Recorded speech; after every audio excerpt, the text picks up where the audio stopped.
Okay, so looking at question 8 now, it says that the function of f of x, is a decreasing function. F of x is equal to b minus ax for the domain x is greater than or equal to 4, less than or equal to 8. The range of the function of x is notated as f of x is greater than 5 and less than or equal to 7. Work out the values of a and b. Now the question awards us with 4 marks, and all we need to be able to do is find out the value of a and b such that this function has the domain and the range, and it is all true.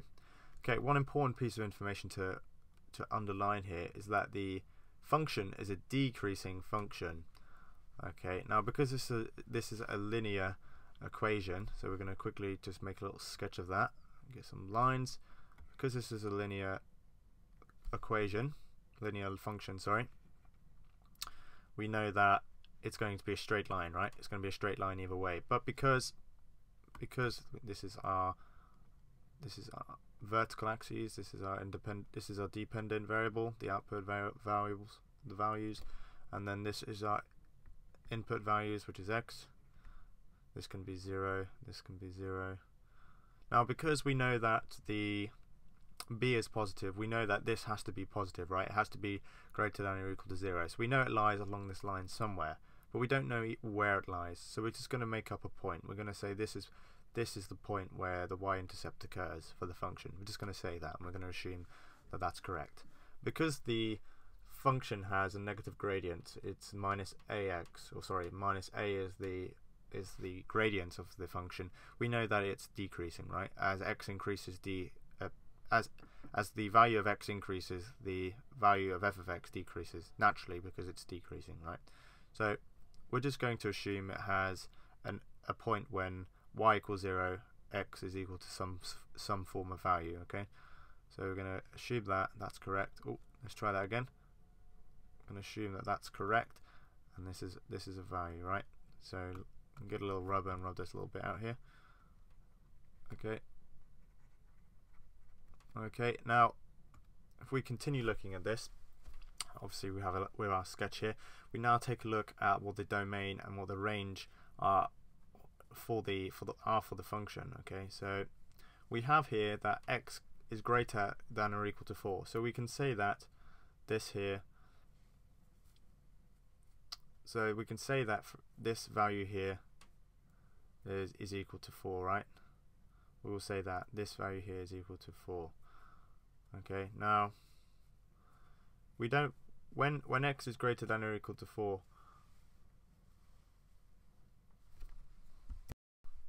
so when x is greater than or equal to 4, we substitute that into the function. So when f is f of 4, that's how we write it and how we said f of 4 is equal to b minus a times 4, so that's 4a.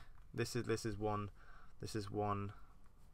value of our range. This is one value along the f of x axis, and then we have, say we have another value where we have x is less than 8. So we know that when x is less, the least value, sorry, the greatest value is something like 7.99999, etc. But if we say f of 8 here, we say f of 8, we know that that is equal to b minus 8a, right? Now think about it this way: the maximum value is 7.999, etc. So we're saying we're just going to say that's 8. That's the value, the greatest value, but we don't include it in the range, is this value here. And then the least value in the domain is 4. This is the domain, remember? Domain, and this along here is of course the range. Okay. And so by substituting both of those minimum and maximum values of the range, sorry, of the domain into the function, we then get the maximum and the minimum value of the range of those values. Okay, so we've put the least value of the domain in. We should, in theory, because it's a decreasing function, we should get the greatest value of the range. Okay, so if you think about it, 4 occurs here.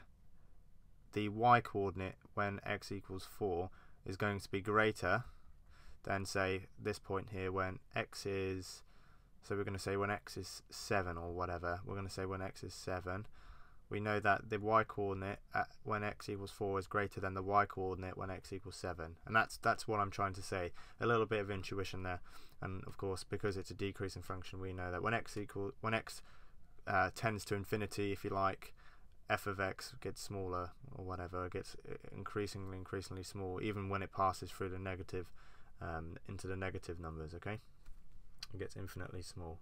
So moving towards what the question actually wants us to solve. So finding values of a and b. Well, we know, so we'll write this differently. F of 4, well, the greatest value of that would be 7. 7 occurs when b equals minus b. 7 equals b minus 4a, that is when it occurs. And then we have here 5. This is not included though, but we can still use it for this simultaneous equation. 5 equals b minus 8a, right? Okay, so we have two simultaneous equations here, two easy to solve equations. We can either use substitution or the method of elimination. It's totally down to what you prefer to use. I personally will use the method of substitution. So what I'll do is I will make b the subject on equation 1, and then I'll substitute that into equation 2. Okay, so all the b values I will substitute for 7 plus 4a in this.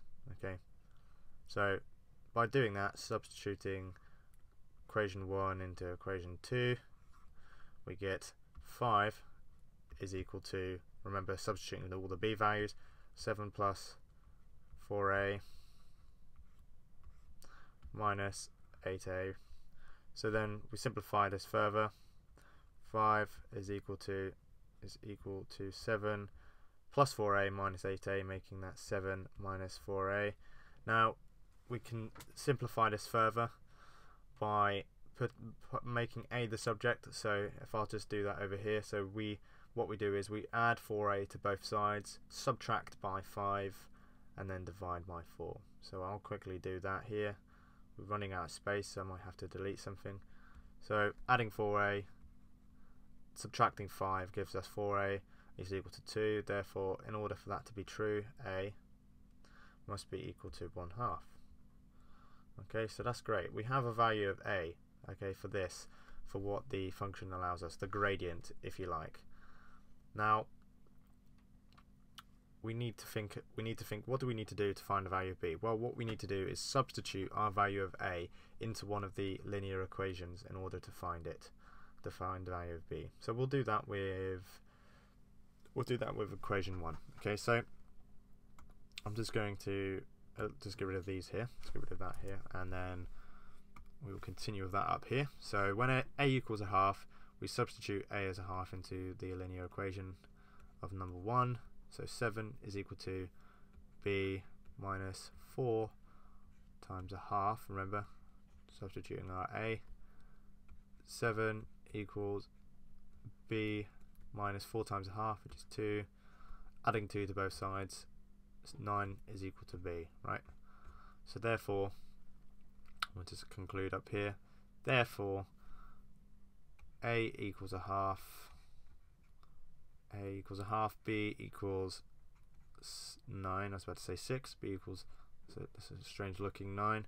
B equals 9, and then we can just simply state below the function of x is equal to 9 minus 1/2 x, and then this means that the domain and the range are true for this function, and that this point here, b, is 9, and that the gradient of the line here is 1/2. So, sorry, is minus 1/2, but the coefficient is, well, the a value is 1/2, but the coefficient is minus 1/2.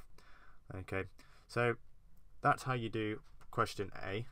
If you're interested in learning why we include the values in the range when you use greater than, or even when we're using the domain values when we have greater than or less than, I'll make a separate video for that, trying to explain it using using the graphs as well as algebra But hopefully you've got a firm understanding of how to calculate the values of A and B for this question, and that you're able to apply it to other function related questions in the future. So that gives us all the 4 marks, and I will see you in the next question.